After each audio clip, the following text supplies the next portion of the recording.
Welcome. In this tutorial, I'm going to show you how to block someone on LinkedIn.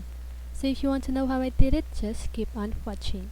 So first of all, you want to open your browser and then go to linkedin.com and then log into your account. And once you've done that, just go ahead and click My Network on the upper part of your screen. And then here you want to click Connections.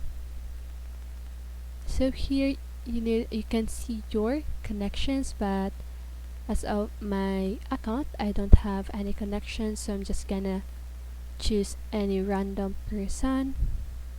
So for example, this one. Okay, so if you have a specific person that you want to block, just go ahead and click on his or her profile. And once you've done that, just go ahead and click More Options on his or her profile and click Report/block. And then here you want to choose Block Annalyn or the user that you want, and then choose Block. And then that's how you do it.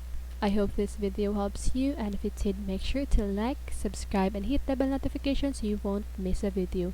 See you on the next one and have a great day.